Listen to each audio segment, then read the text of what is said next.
Assalamualaikum warahmatullahi wabarakatuh.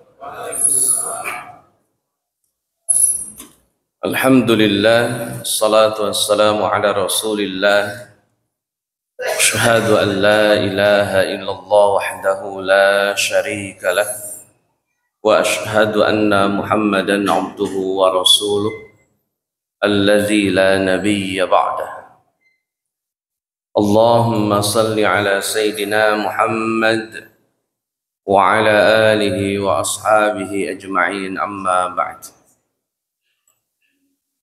Hadirin ikhwati man rahimakumullah, alhamdulillah dengan izin Allah Azza wa Jalla kita bisa bermuajahah untuk kali yang pertama di kesempatan subuh pagi ini. Mudah-mudahan aktivitas kita senantiasa diberkahi dan dirahmati Allah Azza wa Jalla. Salawat dan salam semoga dilimpah curahkan kepada Nabiullah Muhammad sallallahu alaihi wasallam beserta para keluarga, sahabat dan segenap umat yang senantiasa itba' kepadanya ila akhiril hayah nanti, mudah-mudahan termasuk kita di dalamnya. Hadirin ikhwati man rahimakumullah, dalam sebuah hadis Nabi sallallahu alaihi wasallam Nabi sampaikan innamal a'mal bil khawatim, bahwasanya amal itu tergantung ujung, tergantung akhir. Ada orang yang dari awal sudah punya komitmen baik dan berada dalam kebaikan, tapi di ujungnya ternyata melakukan hal yang buruk, maka berdampak buruk baginya di akhirat nanti. Atau ada juga orang yang dari awal melakukan keburukan, terjebak dengan hal-hal yang buruk, ternyata di akhir kehidupannya Allah berikan kesempatan melakukan kebaikan, maka berdampak baik untuk kehidupan seterusnya, yang sering kita kenal dengan istilah husnul khatimah dan su'ul khatimah, akhir yang baik atau akhir yang buruk. Jadi ini pentingnya finishing touch itu gitu, Pak. Jadi tergantung ujung menentukan awal kehidupan nanti. Itu su'ul khatimah dan husnul khatimah. Dalam hadis yang lain Nabi Allah Muhammad sallallahu alaihi wasallam sampaikan, kalau Allah ingin menghendaki kebaikan kepada seorang hamba, maka ista'mal, Allah akan memanfaatkannya, Allah akan mempergunakan hamba itu. Sahabat bertanya, bagaimana cara Allah mempergunakan hamba? Dijelaskan oleh Nabi sallallahu alaihi wasallam, yuwaffiquhu li'amalin salihin qabla mautih, maka akan diberikan taufik si hamba tadi supaya sebelum meninggalnya ia melakukan amal soleh. Yuwaffiquhu li'amalin salih qabla mautih, Allah berikan taufik supaya hamba tadi sebelum wafatnya melakukan kebaikan. Jadi mendapatkan taufik sebelum wafat itu merupakan nikmat yang luar biasa dari Allah Azza wa Jalla. Bolehlah awal-awalnya terjebak dengan beragam kekeliruan gitu, beragam kesalahan, tapi ujungnya dapat taufik melakukan kebaikan, dan itu menjadi pertanda husnul khatimah. Itu Masya Allah itu. Tidak semua orang bisa mendapatkan kebaikan seperti tadi. Hadirin ikhwati rahimakumullah, ada dalam Al-Quran beberapa orang yang saat dijemput oleh kematian ada keinginan melakukan kebaikan, tapi Allah nggak izinkan. Kenapa? Karena Allah tidak menghendaki baik padanya. Allah tidak kehendaki. Pada kesempatan mungkin ya tipis-tipis masih ada, atau mungkin sudah tidak ada kesempatan sehingga sudahlah, nggak ada taufik bagi dia. Misal sebagai contoh, Pak, dalam surah Al-Mu'minun ayat 99 ayat 100 ada kalimat a'udzubillahi minasyaitonirrajim, hatta idza jaa ahadahumul maut qala rabbi irji'un.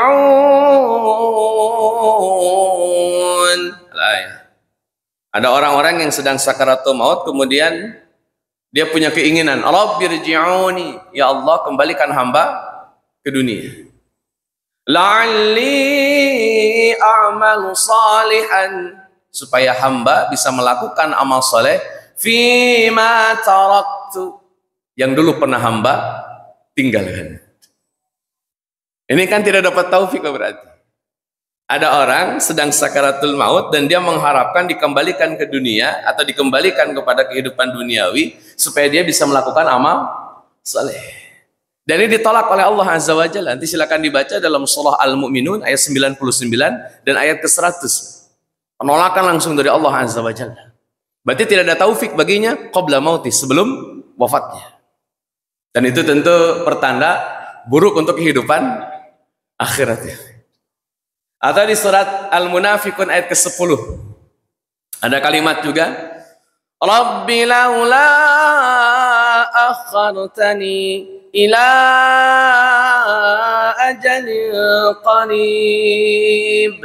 Ya Allah, tunda dong kematian sebentar aja.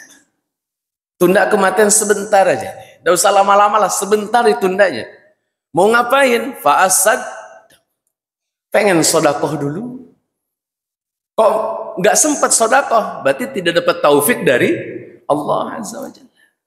Karena kalau orang dapat taufik ya tadi, kalau man aradallahu bihi khairan, siapa yang Allah kehendaki kebaikan li'abdihi kepada hambanya, maka Allah berikan taufik untuk melakukan amal soleh sebelum wafatnya. Ada orang-orang yang kemudian sebelum meninggal mereka pengen amal soleh dulu, berarti dia tidak mendapatkan taufik.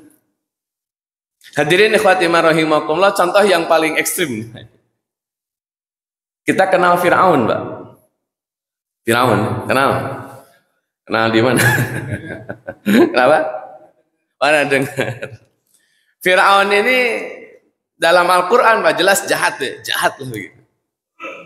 Ternyata dalam Al-Quran, Fir'aun sempat bersyahadat. Sempat mengucapkan komitmen keimanan. Itu di surat Yunus ayat 90 dan juga 91 nanti ayatnya. 90-nya lah itu. Pertengahan ayatnya ada kalimat ini, Pak. Ini kata Fir'aun. Jadi Fir'aun ngomong nih, Pak. Makanya kita simpulkan Fir'aun sempat mengungkapkan komitmen keimanan. Sempat. Ya. Dalam Al-Quran dijelaskan, Pak. Surat Yunus, surat ke-10 ayat 90. Ada kalimat, Qala amantu. Kata Fir'aun, saya beriman. Annahu la ilaha illallazi amanat bihi banu Israel. Kata Fir'aun, saya sudah beriman. Sesungguhnya dia, tiada Tuhan selain dia yang diimani oleh Bani Israel, yakni Allah Azza wa Jalla. Wa ana minal muslimin, dan saya termasuk orang yang muslim. Itu statement Fir'aun, Pak. Jadi Fir'aun sebelum mati sempat mengucapkan komitmen keimanan, sempat mengucapkan. Hanya saja, karena ruh sudah sampai kerongkongan Fir'aun ya, maka Allah jawab di ayat ke-91-nya. Kata Allah Azza wa Jalla, Al-ana, kok baru sekarang,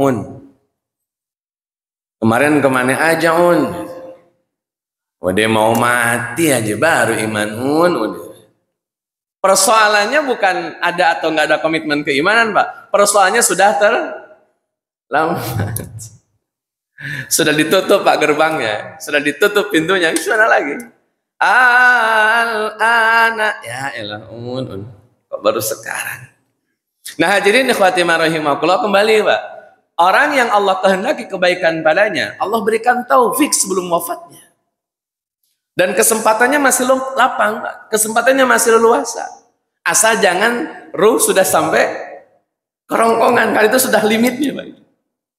Sebelum ruh sampai kerongkongan, qabla mauti, Allah berikan taufik melakukan amal soleh. Itu kebaikan yang luar biasa dari Allah Azza wa Jalla. Dan tidak semua orang bisa mendapatkan kebaikan itu, Pak. Makanya kita senantiasa meminta kepada Allah Azza wa Jalla supaya hati diistiqomahkan di dalam agama, di dalam ketaatan. Supaya setiap kita nanti, Pak, mendapatkan pilihan-pilihan yang ada, yang Allah tetapkan kepada kita semua, kita senantiasa bisa memilih yang terbaik untuk merencanakan akhir yang juga terbaik. Hadirin ikhwati rahimakumullah, bagaimana supaya kita merencanakan akhir yang terbaik? Agar kita bisa mencapai husnul khatimah, termasuk, Pak, bisa merencanakan akhir yang terbaik di bulan Ramadan ini. Kalau ujungnya ya husnul khotimah nantinya, yang sederhana lah yang sekarang kita hadapi, yakni memperoleh akhir terbaik di bulan Ramadan. Finishing touch-nya, Pak.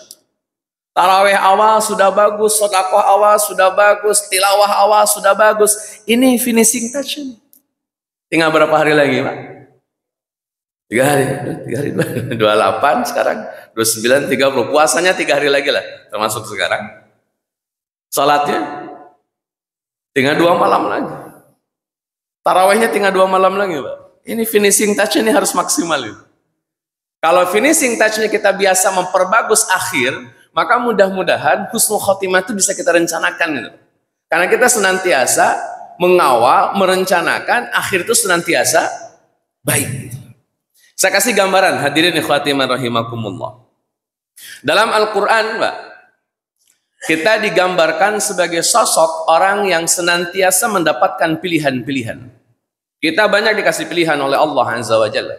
Misal dalam surat Al-Balad, Pak, ditegaskan oleh Allah Azza wa Jalla, wa hadainahun najdain. Kita ini dikasih 2 jalan. Hanya ada 2 jalan. Itu Allah kasih, Pak. Ada 2 jalan di hadapan kita. Saya, Daniel Barkah, atau Bapak siapa begitu. Di depan kita ada 2 jalan. Pertanyaannya 2 jalan itu apa? Jalan apa itu namanya? Maka kita butuh informasi tambahan pada dari Allah Azza wa Jalla. Kalau sudah ada 2 jalan itu namanya apa? Supaya clear ini kita menentukan pilihannya. Maka dijelaskan di surat Asy-Syams, Allah Azza wa Jalla tegaskan, fa'alhamaha fujuraha wa taqwaha. Saya baca tafsir, Pak. Fa'alhamaha dalam tafsir Ibnu Katsir, fa'alhamaha tidak diartikan ilham di situ. Fa'alhamaha dalam tafsir disebutkan bayyanallahu khairaha wa syarraha. Jadi bayan itu penjelasan, informasi. Maka 2 jalan tadi diinformasikan oleh Allah. Ada jalan yang syarraha, ada jalan yang khairaha. Ada jalan yang buruk, ada jalan yang baik, ada jalan yang salah, ada jalan yang benar. Itu wahadainahun najdain, hanya ada 2 jalan. Salah benar, baik buruk baik. 2 jalan. Setelah ketemu 2 jalan, yang satu salah, yang satu benar, yang satu buruk, yang satu baik, terus ngapain? Kalau sudah ketemu 2 jalan tadi, yang kita sudah tahu informasinya berdasarkan wahyu yang Allah berikan melalui lisan Nabi Sallallahu Alaihi Wasallam, maka tugas kita adalah memilih jalannya, Pak. Dan Allah memberikan kebebasan bagi kita untuk memilih. Dikasih kebebasan. Dalam masalah ini tidak ada intervensi. Silakan Bapak tentukan pilihannya. Mau jalan yang salah, jalan yang benar, tentukan pilihan. Mau jalan yang buruk, mau jalan yang baik, tentukan pilihan. Dari mana kita tahu kalau Allah telah memberikan pilihan? Surat Al-Kahfi, ayat ke-29. Faman syaa'a falyu'min. Kalau mau iman, iman deh. Wa man syaa'a falyakfur. Kalau mau kafir, kafir deh. Dikasih kebebasan memilih. Asik, Pak. Ada 2 jalan, salah benar, buruk baik, kafir iman. Tentukan pilihan. Hadirin ikhwati rahimakumullah, Allah nganugerahin akal, Pak, dan sudah melahirkan, sudah mensyariatkan agama. Jadi ada akal, ada agama. Kalau orang menggunakan akal dan agamanya, kalau ada pilihan salah benar, dia harus pilih mana, Pak? Benar. Kalau ada pilihan buruk baik, dia harus pilih baik. Kalau ada pilihan kafir iman, dia harus pilih. Itu kalau akalnya berfungsi dan agamanya digunakan. Pertanyaannya, Pak, ada nggak orang yang sudah punya akal, sudah mendapatkan penjelasan agama, saat disodorkan pilihan kafir dan iman, dia pilih kafir? Ada nggak? Ada nggak? Akalnya ada, berfungsi. Karena kalau tidak berfungsi kan tidak punya kewajiban beragama. Misalkan dalam sebuah hadis Nabi Sallallahu Alaihi Wasallam, rufi'al qalam an salasah. Diangkat pena itu di 3 keadaan, di 3 kondisi. 1, anin naimi hatta yastayqidha. Orang tidur sampai dia bangun. Enggak ada keharusan apa-apa. Dari tidurnya. Ketika ada orang tidur, dia nggak punya kewajiban apa-apa, tidak punya dosa apa-apa. Wa anis sabiyyi hatta yahtalima, anak kecil sampai dia dewasa, itu pun tidak ada keharusan apa-apa karena masih kecil.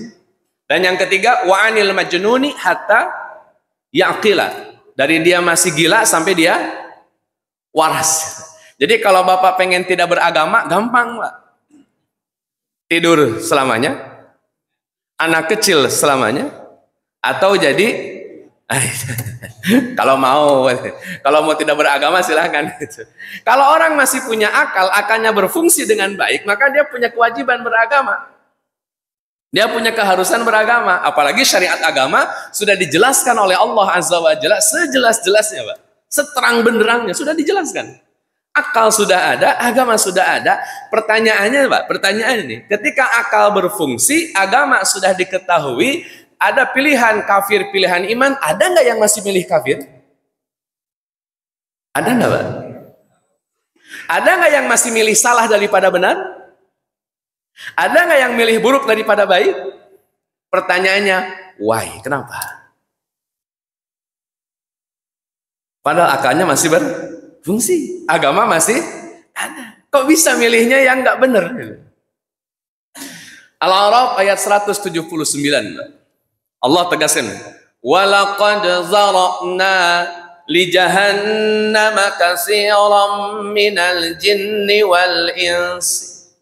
Neraka jahanam itu penghuninya itu dari kalangan jin dan manusia. Berarti termasuk generasi, bukan generasi ya, jenis-jenis kita nih Pak, manusia di dalamnya.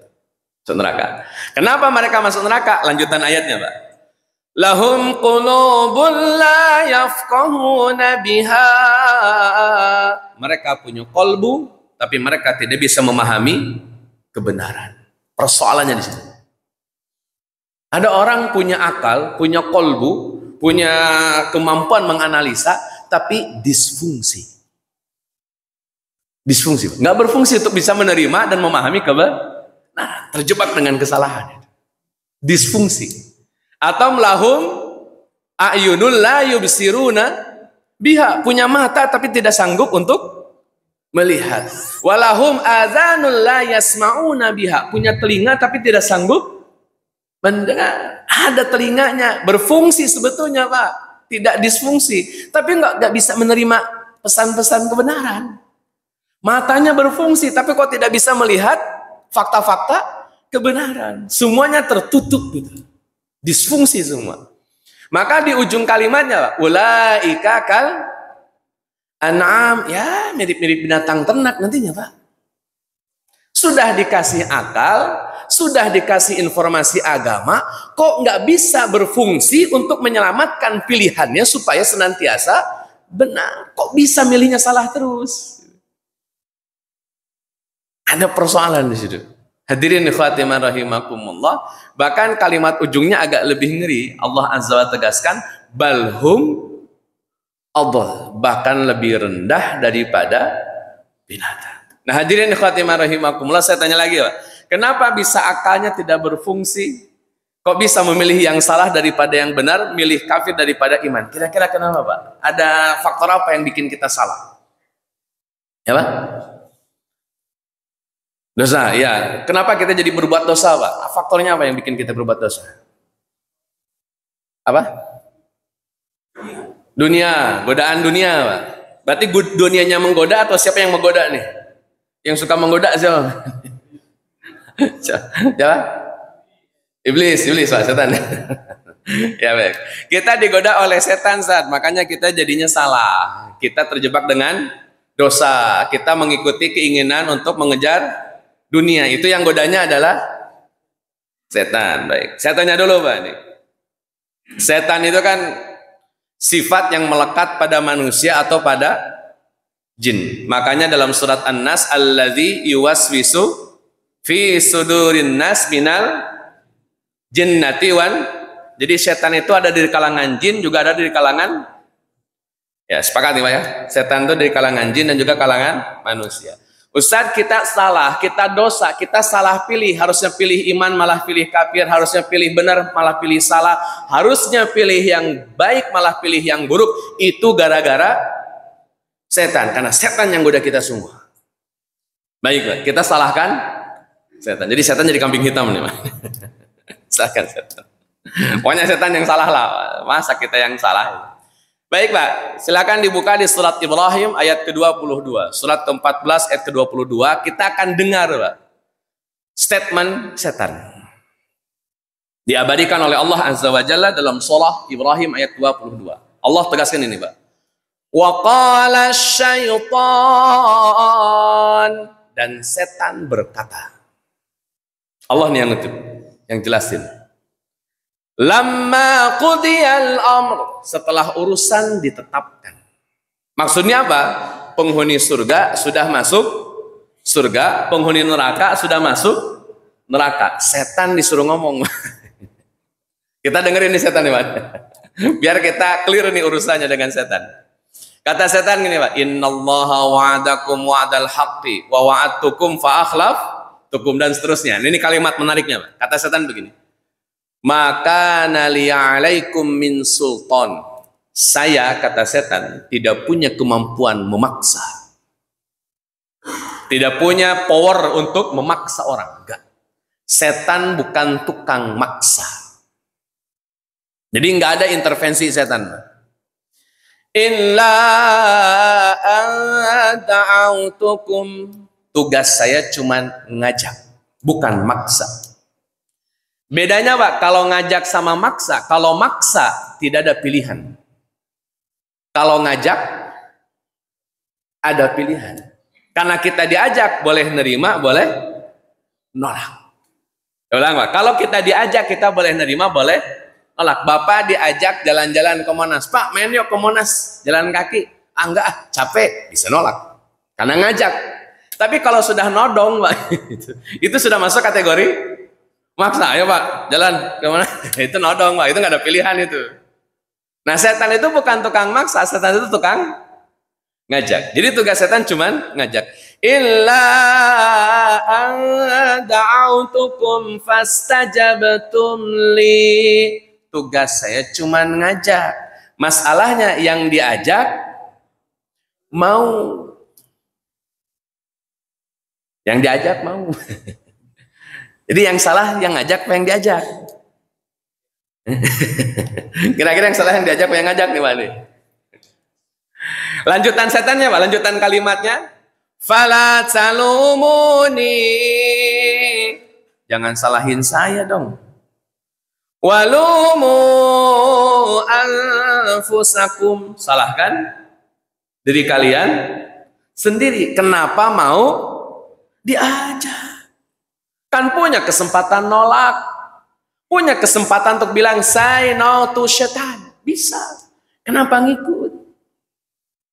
Hadirin ikhwati man rahimakumullah. Sampai kata setan, saya nggak bisa nolong kalian, kalian nggak bisa nolong saya. Selesai itu. Jadi setan cuci tangan di akhirat. Apaan nyalahin saya? Nggak ada urusan sama saya. Saya mah tukang ngajak lah situ, kenapa demen gitu. Dan sampai akhirnya, Pak, kita tidak pernah lagi diajak. Nanti ditanya, kenapa Bang Setan, kenapa itu nggak diajak? Member. Kalau sudah jadi member repot tuh. Artinya sudah tidak lagi diajak oleh setan karena sudah jadi. Karena ada setan dari kalangan manusia. Nah, ini repot. Kalau sudah di kalangan manusia repot. Nah, hadirin khatimah rahimakumullah, saya ingin gambarkan bahwa setiap kita punya pilihan-pilihan dalam kehidupan kita. Maka senantiasalah memilih yang terbaik di antara pilihan-pilihan yang ada, Pak. Supaya apa? Kita ingin merencanakan akhir yang terbaik. Kita ingin merencanakan finishing touch yang the best. Kita ingin merencanakan husnul khatimah. Maka biasakan saat ada pilihan-pilihan yang ada, kita senantiasa memilih yang terbaik. Karena orang yang senantiasa memilih yang terbaik, pada dasarnya dia sedang mengawal akhir kehidupannya yang juga terbaik. Saya kasih contoh dulu, Pak. Hadirin ikhwati iman rahimakumullah. Saya tanya, Pak. Orang yang dizolimi, boleh nggak dia berdoa dan isi doanya jelek?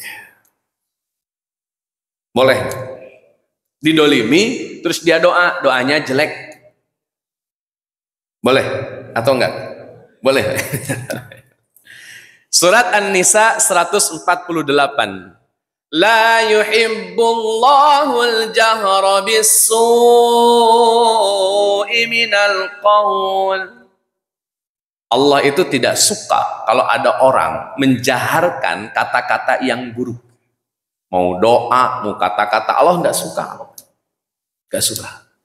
Illa man zulim, kecuali orang itu dizalimi.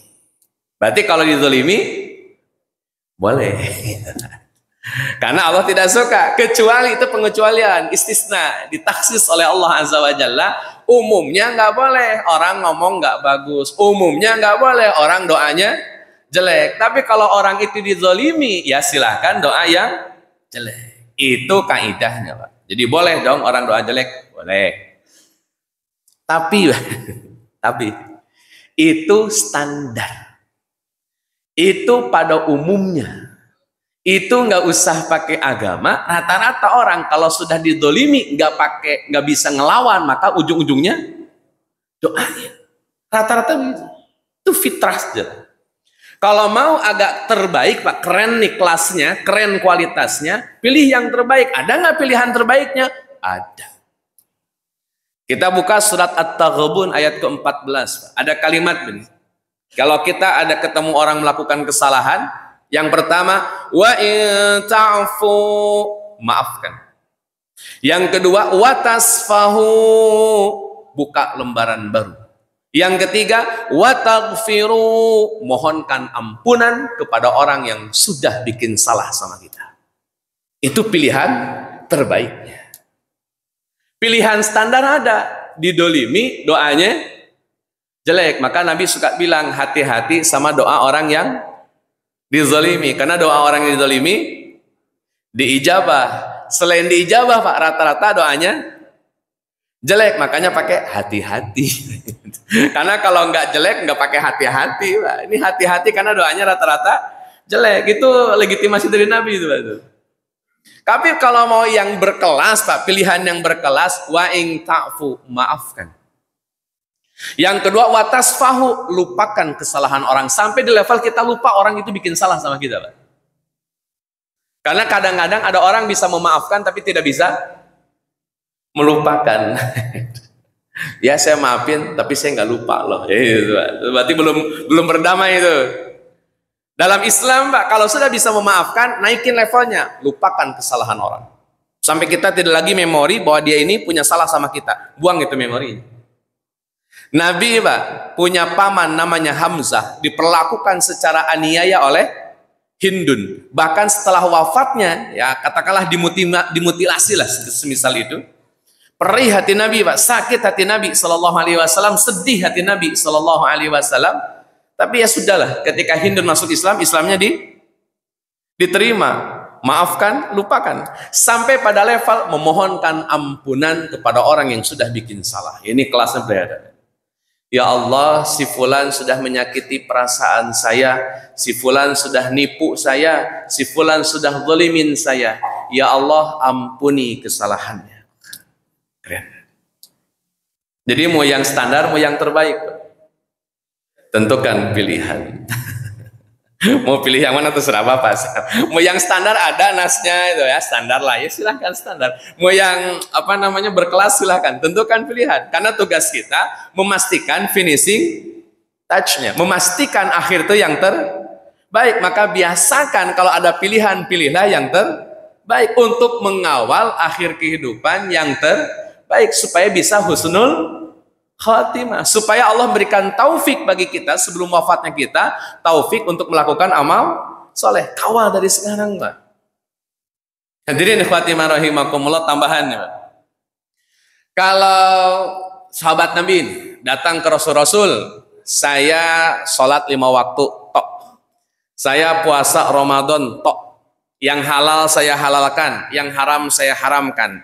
Walam azid fihi syai'a. Saya sholat 5 waktu, saya puasa Ramadan, yang halal saya halalkan, yang haram saya haramkan. Saya nggak mau nambah amal yang lain selain itu. Segitu doang amal saya. Kata sahabat, Pak. Kata sahabat, kira-kira saya masuk surga enggak? Jawaban Nabi apa, Pak? Jawaban Nabi, masuk. Walaupun amalnya cuma sholat 5 waktu, puasa Ramadan, yang halal dihalalkan, yang haram diharamkan, sudah cukup untuk masuk surga. Bahkan dalam hadis syafaatul uzma, Pak. Kalau Bapak nanti buka hadis tentang syafaatul uzma, asal punya iman sebiji sawi, maka dia punya hak masuk. Asal punya iman sebiji sawi, dia punya hak dahulal jannah. Itu kalau pakai hadis syafaatul uzma, kama qala Rasulullah sallallahu alaihi wasallam. Tapi kan itu biasa, Pak. Kalau pengen agak naik lebih tinggi, misal pengen lebih tinggi ini, kita bisa pakai jalur surga Firdaus. Ustaz, kan itu masuk surga, tapi nggak tahu surga yang mana yang akan Allah tempatkan bagi kita. Kita pengennya surga Firdaus. Kalau surga Firdaus nggak di situ, Pak, mainnya. Bukan hanya sholat 5 waktu, bukan hanya puasa Ramadan, bukan hanya yang halal saya halalkan, yang haram saya haramkan. Treatmentnya nambah. Nanti kalau Bapak pengen cek siapakah orang-orang yang berhak mendapatkan surga Firdaus, bisa dicek dalam surat Al-Mu'minun ayat 1 sampai ayat ke-11. Ujung ayatnya, Pak, ayat ke-11-nya, alladzina yaritsunal firdausa hum fiha khalidun. Siapa aja mereka? Itu kalau pengen surga Firdaus. Ustaz, saya nggak mau pengen surga doang, saya pengen ketemu Allah Azza wa Jalla. Karena kata Nabi, ada momen kesempatan hamba itu, orang beriman bertemu dengan Allah. Naikin lagi, Pak, levelnya. Gak cuman pengen Firdaus, tapi pengen ketemu Allah. Treatmentnya bukan lagi Al-Mu'minun ayat 1 sampai 11, Pak. Naikin lagi levelnya.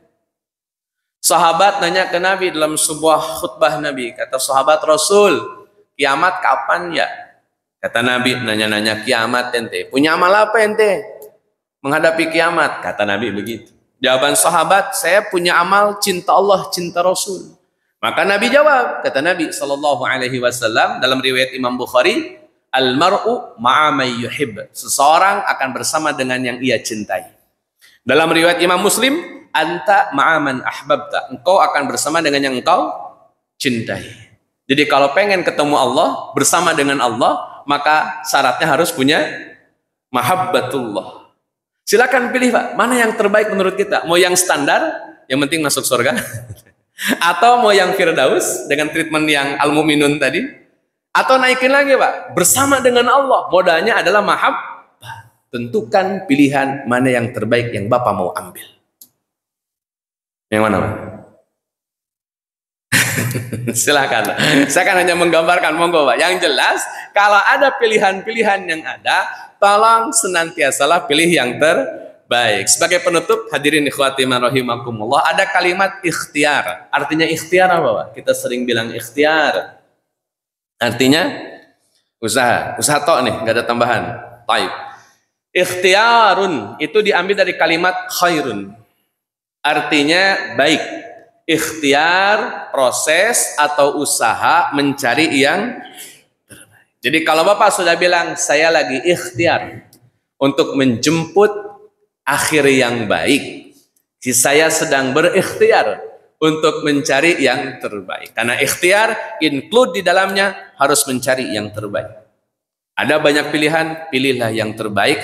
Ada banyak kesempatan, pilihlah kesempatan yang terbaik. Jangan suka nyaman ketika kita memilih yang tidak terbaik. Maka hadirin ikhwati rahimakumullah, mudah-mudahan Allah Azza wa Jalla memudahkan urusan kita dalam melaksanakan ketaatan, dalam melaksanakan kebaikan, dalam melaksanakan kebenaran.